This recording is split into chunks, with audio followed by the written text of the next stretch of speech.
with Federation of Families for children's mental health. And we work with families that have kids with mental health issues. We go to school meetings with them. We go to family service meetings with them. We provide support to the parents to help them get the things that their children need.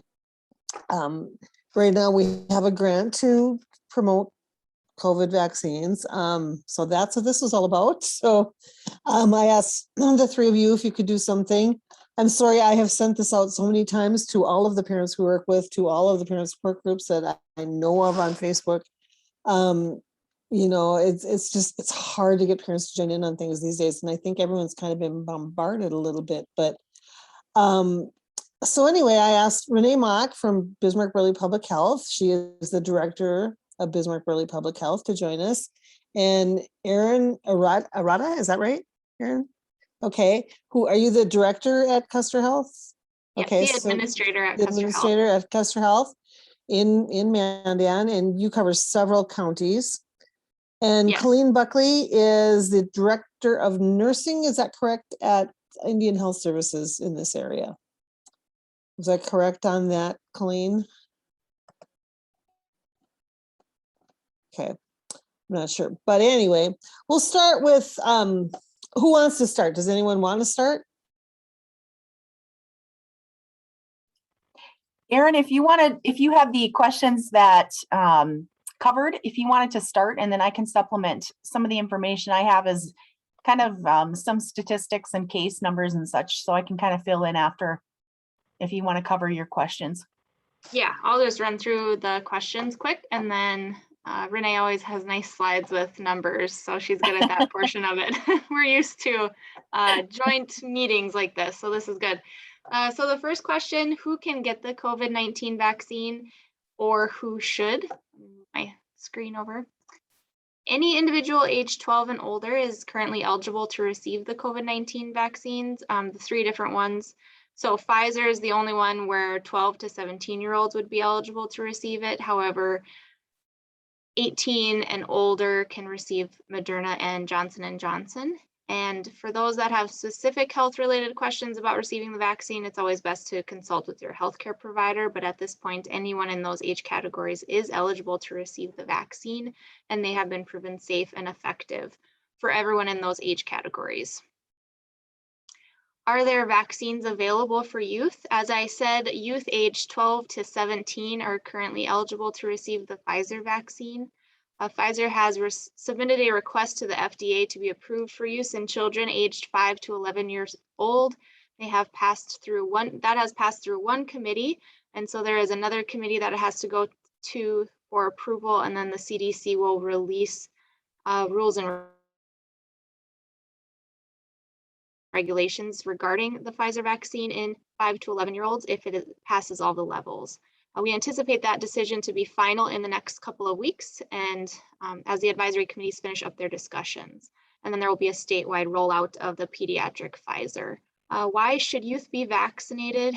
Early information shows that vaccines may help keep people from spreading COVID-19 to others. They can also help your child from getting seriously sick, even if they do get COVID-19. Help protect your whole family by getting yourself and your children 12 years and older vaccinated against COVID-19.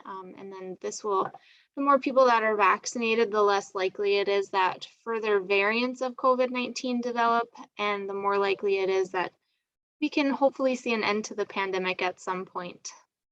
And then the final question, what is the proper protocol for close contacts at school or daycares? This tends to get a little complicated, but I'll try to keep it simple. Persons that are excluded because of a close contact, and close contact is defined as 6 feet or less for more than 15 minutes in a 24-hour period with a COVID positive person. Those close contacts should be excluded from school and daycare until after 14 days from the last exposure to someone who has tested positive. If the individual that is identified as a close contact remains symptom-free, they may resume normal activities and return to school and daycare after 10 days from their last exposure. Or if someone chooses to be tested on day 5 or later after exposure, and that test is negative, then they can resume normal activities after 7 days. So there's a number of different options. Public health is really good about navigating through those options because it can get a little bit confusing. Exemptions for the close contact rule, so people that would not need to quarantine, are fully vaccinated individuals 2 weeks, and you're fully vaccinated 2 weeks following completion of your COVID-19 vaccine series. If you're not showing symptoms, you do not need to be quarantined. And then mask to mask exposure. So if the close contact is masked and the positive person is masked, you do not need to be quarantined. And then individuals that are identified as having COVID-19 may return when 10 days have passed since their symptoms began, and they are fever-free for 24 hours without the use of fever-reducing medications, and symptoms are improving. Renee, do you have any questions that you want to ask after all of that, or? I don't at this point. No, I don't think so. Okay. And then Renee, oh, I'm sorry. Go ahead, Erin. Nope, I was just going to say those are the questions that you had posed to us. So those were my quick and short answers. So Renee can now Okay. fill in the gaps. Sure, and I do have a few slides that I'm going to share my screen, and oh, it says that the host disabled the participant screen sharing. Okay, but you must have allowed it. Are you able to see it? The slides Yes, now? we can. Okay, sounds good. So I wanted to kind of go over briefly that COVID still exists, and we're still seeing case numbers, of course, across the state of North Dakota. So people should still be concerned about the number of cases that we're seeing. In Cass County right now, there was a period of time just a few weeks back that Burleigh County was really outpacing everybody else in the state, but our numbers have come down some.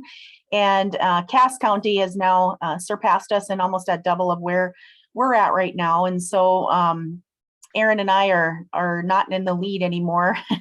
It's Fargo Cass now instead of Bismarck and Mandan. So, but COVID's still around, of course, and we're still seeing cases in all age groups. I also wanted to show briefly, we've recently launched a Burleigh County COVID-19 dashboard, and this takes into consideration several areas of risk, including hospital status, case numbers, the amount of testing that we're doing, and then the changes in the number of cases that we're seeing by week, and then also has a modifier added for the number of individuals or percentage that is fully vaccinated.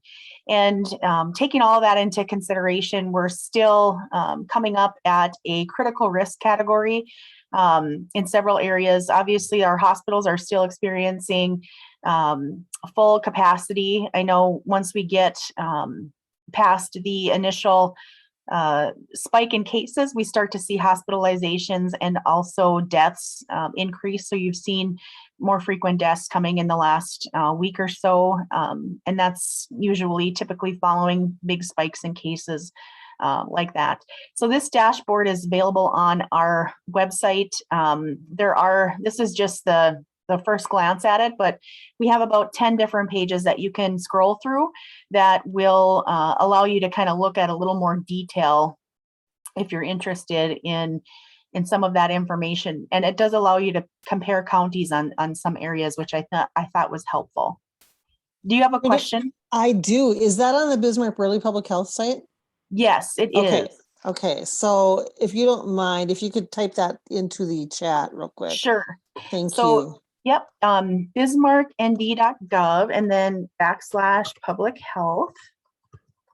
And then if you click on COVID-19, there's COVID information, and then there's a dashboard link that will take you to this. So you can navigate it and look at it a little more closely.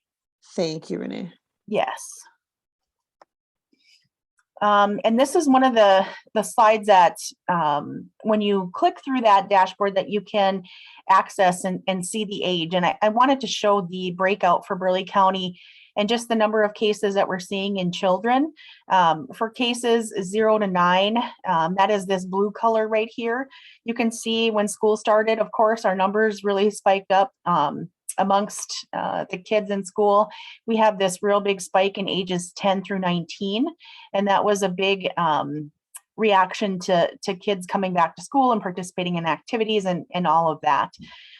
It has come down some as we've seen, but you can see it trending back upward a little bit here. I know I've heard from a lot of parents that they're still getting close contact letters in the schools, and all of that kind of stuff continues to happen.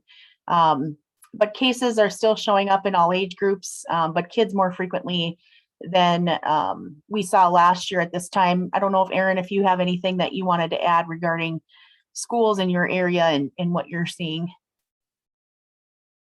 Our rural county schools are not having the big spikes, but I know our bigger schools have seen those spikes. So it is just because of the fact that last year everybody was masked in school. Nobody was really participating in as many large gatherings as they are now, and then going back to school without masks. And then also the 0 to 11-year-olds do not have the opportunity to be vaccinated. And then the uptake in the 12 to 18 or 12 to 17-year-olds was not high for the vaccine. And so it does make sense that the case numbers were much higher. That blue peak is not surprising based on all of those factors. Yes. And so that's what a lot of parents, I think, are anxiously awaiting, that vaccine to become fully approved for the 11 to 5-year-old group, because that at least provides them some protection. Just a couple of different slides on, and this information, of course, we get from the North Dakota Department of Health regarding the vaccine for 5 to 11 years old. Obviously, is it necessary?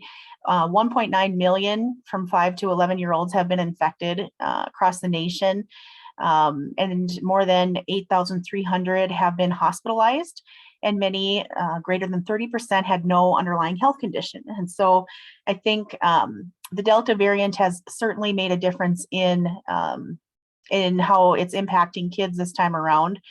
And then also a third of the hospitalized kids end up in the ICU. So there is concern for hospitalization and serious illness. And then chronic symptoms of COVID, about 7 to 8% of kids are experiencing long COVID. You may have heard that long haul COVID. It's not just so that you're recovering from some of the symptoms like the cough and fever, but you have the long-term impacts, fatigue, tiredness, mental brain fog, those types of things that kids are still experiencing well after they've recovered from COVID itself. And then the MIS-C, it's multi-system inflammatory syndrome. There's about 5,217 cases reported. There's 10 of them in North Dakota. So kids will get, they've gotten extremely sick, some on life support, and some deaths in the nation. And it's highest amongst 5 to 11-year-olds. And it's inflammation in your organs. It can cause bloodshot eyes, diarrhea, fever, different symptoms like that, and that's a result of getting COVID itself. So that is something also to be concerned about, and a reason to get vaccinated. And then our child cases, as we had shown before, with returning to school and the Delta variant, are higher this time around. And then, of course, that interrupts in-person learning. And then parents, we've heard a lot, and I'm sure, Erin, you've heard that too, that the secondary transmission to parents and family members and other children in the home, if they're not going to school. There's kids that are coming home that are bringing COVID home from school, and then parents have become infected, or grandmas, or caretakers, or other kids in their family that if they're not at school, that they haven't been vaccinated and they've gotten sick. And so we hear that quite a bit, even from, and I know the Delta variant with breakthrough cases and such, we've had a few breakthrough cases of people that were vaccinated more than 6 months ago that their child had gone to school and brought COVID home, and they themselves have gotten sick too. So kind of a domino effect there. talking about the effectiveness, looking at immunobridging, that's an FDA requirement. It does have a similar antibody response as those that are in the age group of 16 to 25-year-olds in studies that have been done. It's shown to work well against Delta and has a 90.7% efficacy rate in preventing severe illness of COVID in this age group. And then just, we get questions about the safety. Of course, a lot of people will have the common adverse effects after getting the vaccine itself, some fatigue, headache, muscle pain. Those things usually resolve within a day or two after getting vaccinated. The fever and chills have been less common than those in the 12 to 17-year-olds. And then obviously, and this is the same, I think, for adults, that following the second dose, it's more common to get those types of side effects and symptoms than it is after that first dose, just because you're getting that additional antibody response with that second dose. There have not been any instances of myocarditis. Likely there were going to be some additional kids that will need to be vaccinated to assess the risk on that, but up to this point has not been identified. No anaphylaxis and no death as a result of the vaccine. And that takes me to my last slide, where I was hoping for some questions, but we will see what's out there. This is Carlotta. And I'm wondering if either one of you have any idea of what has been the best communication to the public for those that are vaccine hesitant. What has been helpful in trying to bring the message to become vaccinated? I think for us, what we've seen and kind of heard is that one-on-one counseling really seems to be helping. I know if they have a trusted healthcare provider like a physician, or even some of our nurses that have had one-on-one conversations with individuals that have specific questions and they can talk through some of their concerns.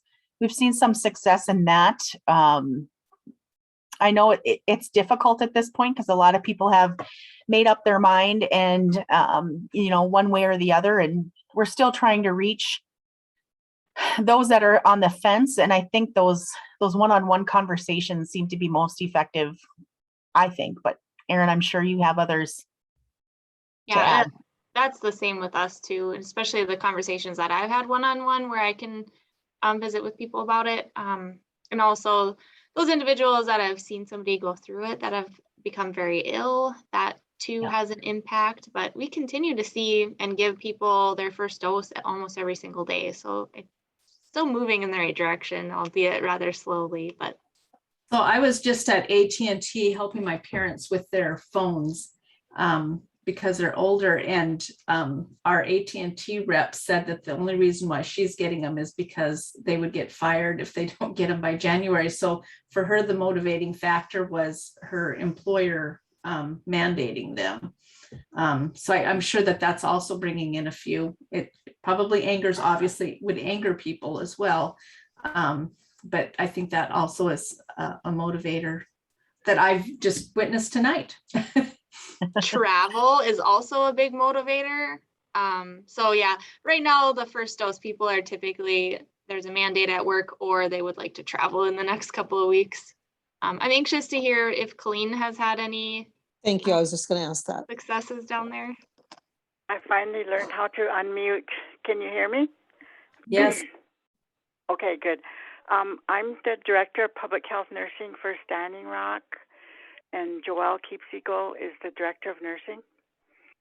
But what we've been doing, for public health nursing, I only have 2 public health nurses that do regular duties, and then I have 2 nurses that are on a grant, so they have other duties that they do, but if they can help us out, they usually do. So the first year of the pandemic, we did a lot of the testing, most of the testing with Tribal Help, and then now this year we're doing most of the vaccinations, adults, and then we started doing the 12 to 17-year-olds. But we've been going to the schools. At first this summer, when there was no school, we did every week. We went to each community, and we had a little clinic at each of the community centers where people could just walk in and get their vaccines and get their second one. And now since school started, we've been out in the schools doing, first we did COVID vaccines in September. Now in October, we're doing immunization updates. So we're doing all the DTaps and the HPVs, everything that they need. And there's a lot because they're, for 2 years, they haven't had any vaccines. So we've been doing a lot of catching up. And we're also offering COVID at these school clinics. So we have a lot of public coming in and getting their second ones or their first ones. And that's every week we've been going out. We have 10 schools to cover. So we've been going out into all the schools and doing that in October. We have 4 more schools to do in November now. And then we did meet yesterday on the 5 to 11-year-olds and how we're going to implement that. And for us, for public health nursing, we're going to do the schools again. But the hospital has a COVID clinic every Wednesday where people can just call in and make an appointment, and when they go in for their appointment, they just do their COVID shots in their first or second one, whichever one they want. Now, when we met yesterday, they're going to change it to Monday, Wednesday, and Fridays, the COVID clinics, because we'll probably see an increase in the kids. And we haven't had very many kids that were infected with COVID, and if they were, it wasn't enough to where they were hospitalized. So theirs was mild, but we do have adults that were hospitalized in our hospital, and then the real sick ones, of course, go to Sanford or St. Alexis. Sometimes they go to Fargo. If we can't find a bed, some of our people go to Sioux Falls. Does anyone have any questions of me?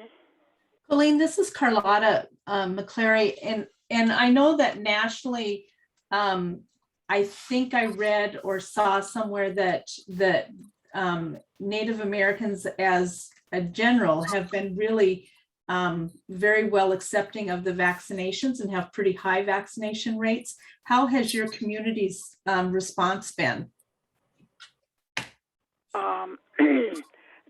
We had a good response, but you know what? Our South Dakota communities are way better than North Dakota, and I don't know why, but when we have a clinic at Bear Soldier, which is McLaughlin, you can bet that we'll have about 10 to 15 people show up for vaccines. And Wakbala is another area that's really good with their vaccines. But like if we go to Cannonball, we'll get maybe like 2 or 3 people. So that's, I don't know. We can't figure it out either why the North Dakota sites have such poor participation. Well, it's not really poor participation because Standing Rock School, the big one, informed us the other day that their children are 50% immunized. So I think that's a pretty good rate. That doesn't mean that, it means that we didn't do them, but they probably went into the clinic in Fort Yates and did them, or they went up to Bismarck and got their shots done up there too. Okay. They're a lot closer to Bismarck than the South Dakota communities. Renee and Aaron, do you have any idea what the percentages in Bismarck or in Custer Health District for youth? I can pull it up really quick. And we have the numbers by county, or we could pull up the dashboard actually. I know ours, I think for Burleigh County, the last time that I checked was around 50, 50, if it's 12, if you're looking at ages 12 and older, the ones that were eligible to be vaccinated, I think ours was about 50, 51, something like that for Burleigh That's County. actually pretty good, I would think. Yeah, I know we're trying to get to 70% in order to consider it to be herd immunity is the goal of 70%, but we're making small little improvements. Morton County is at 24.7% for the 12 to Wow. 17-year-olds. I would Oh. imagine that's probably one of my better counties. So you're looking at, Erin, are you looking at just that age group itself? Yeah, I pulled up okay. the spreadsheet we get from Molly. Okay. If you have Burleigh, do you have Burleigh counties for Yep. that, just that age group? The Yeah. number I gave you guys early, was for everyone ages 12 and up. So Oh, through adults. yes, Okay, that was kind of my other question too. yes. And so Burleigh County for 12 to 17-year-olds, those with one dose or more are at 32.8%. So Fort Yates is, or Standing Rock Sioux is doing County, great. What's Sioux County? Can you see it on there? 55.6, yeah. Wow. Sioux County typically has better vaccination rates than most of the other Good, counties in my yay. area. I wonder why You that guys do a is. good job down there, Colleen. Well, you know, are some of the schools, Standing Rock School is offering an incentive. The schools, and so is Wakbala School, so that's why the rates are a little. What do they better. offer as an incentive? They offer them a cash incentive. Oh, wow. Yeah, and that really brought them in. But yeah, they do ask a lot of questions when we're going to immunize them and stuff. But you know, we answer the best that we can and let them know it's for their own good. So for all of you, I guess my question of this would also be, are there things that we can do to help spread information? Of course, accurate information is most important, but you know, we've been doing a lot of things on social media, having events like this. I think we're going to have one more event, but we're looking at, you know, again, trying to spread accurate information. And so is there anything that you guys recommend is something that we should, you know, look after and go after? We're trying to have this information available as we do outreaches on our social media pages. Just have to keep presenting the correct information and eventually people will read it. But I mean, it's just like you can't make a horse drink water, you can't make somebody read the right information either, but you just have to make sure that it's prominent and somewhere where they can access it easily. That's all that we've been doing, and that's all that we're really able to do at this point. Do you guys have specific handouts that you like to present with? I mean, if there are things like that, if you would like to share them with us, we would certainly also help give that information out. We use everything from the Department of Health's website. I just like to keep a consistent message. So those are the documents that we use primarily. Okay, that's great. Yep. And then we have, I know that we have a health immunization grant that we're trying to improve vaccination rates in disparate populations. And so I had recently gone through an RFP process to get a public education campaign vendor, and we're getting close to having someone selected to work on some materials for us that would really address the Native American population, the refugee and immigrant population, those that are underserved or underinsured, and hopefully we can have some materials that'll be developed that we can share with you specific to whatever group that you're going to be working with. I know this last weekend we had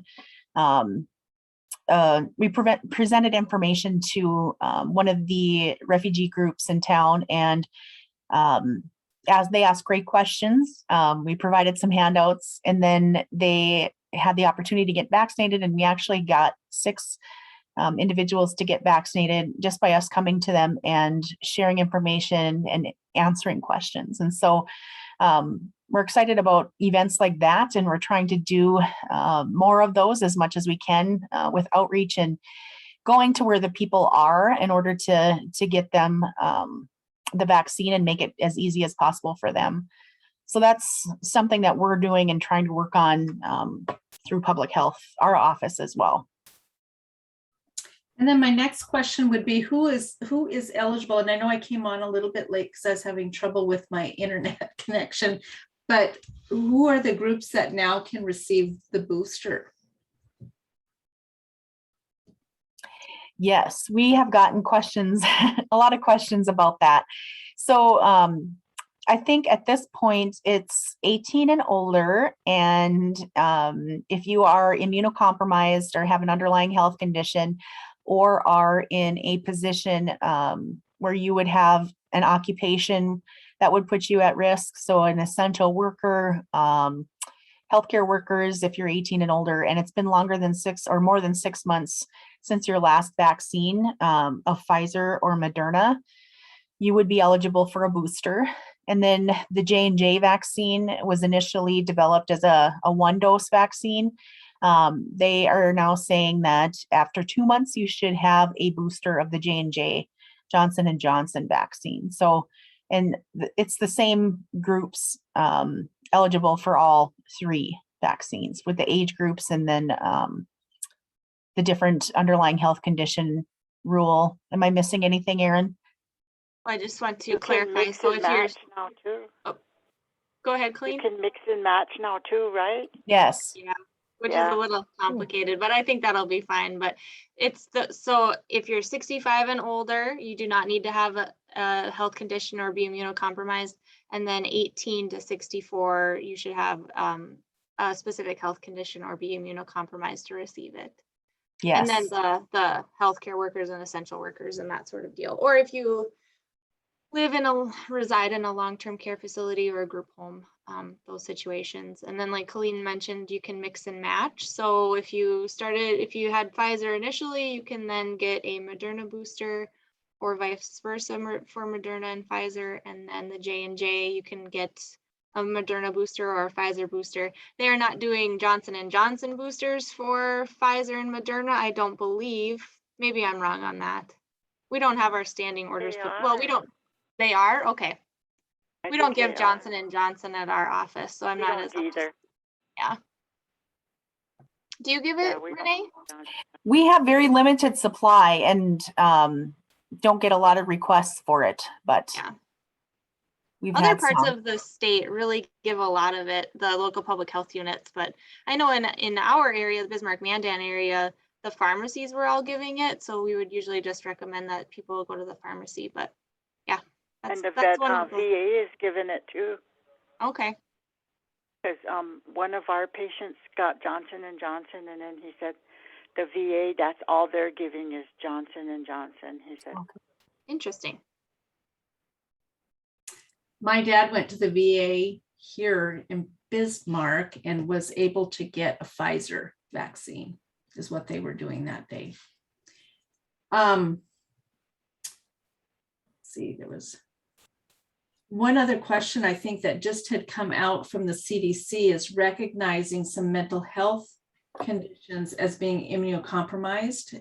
Are those now going to be viewed as such? I'm thinking like folks that have schizophrenia, bipolar, some of those disorders were just, I think this week with the CDC saying that they are viewing those as immunocompromised. I haven't read that part yet, although we have received a lot of information this week, so I maybe just didn't can't get to even that keep up. page. Yeah, it's terrible. It is. So, and then the other thing that I was wondering about, we have a lot of folks that are maybe living on their own, but they're utilizing the DD service providers who are going into more of the like group home settings, those kinds of things. And some of that group was not really, they weren't really likely to get their vaccines as well. And so somebody who has to rely on in-home support, so to speak, just for their daily living, may not be of that age group, may not have a specific condition that ends up being immunocompromised, but then they are having to be around people daily who may not be vaccinated and could be bringing them COVID. Would they be able to get their boosters if they felt that they needed them? I know for Standing Rock, for people that are homebound, we'll get a referral from one of the physicians. So we'll go out and do their shots. Of course, we have to take all our epi and the jump bag and everything with us, and wait with them with the 15 minutes. But that's how we do ours. There's a pretty significantly long list of underlying medical conditions that would then qualify you for a booster. I assume that individuals that are relying on in-home services potentially would fall into one of those underlying medical conditions. I know we have them linked on our website, so it would just be a matter of visiting with their healthcare provider and then looking at the list and seeing if they fall into any of the categories. I know that a lot of people, even if they're not currently smoking, but they smoked in their past, they qualify as having an underlying medical condition. Yeah. Oh, and here I do see the mental health disorders is listed under here. So mood disorders, including depression and then schizophrenia are now included under the underlying medical condition. So it's a pretty extensive list. We seem to feel like most people probably fall into one of these categories pretty easily. Okay.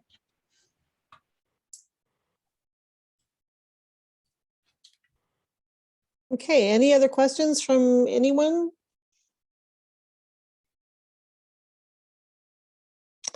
Well, I really appreciate the three of you coming on and doing this with us. This was great. We've got it recorded, so we will be putting it on our website at some point. I have nothing else for tonight. Thank you very much. Thank you for thinking of us Thank for you. the opportunity. Yes, thank you. Yeah, I wish we could have had a few more families on, but we'll share the information.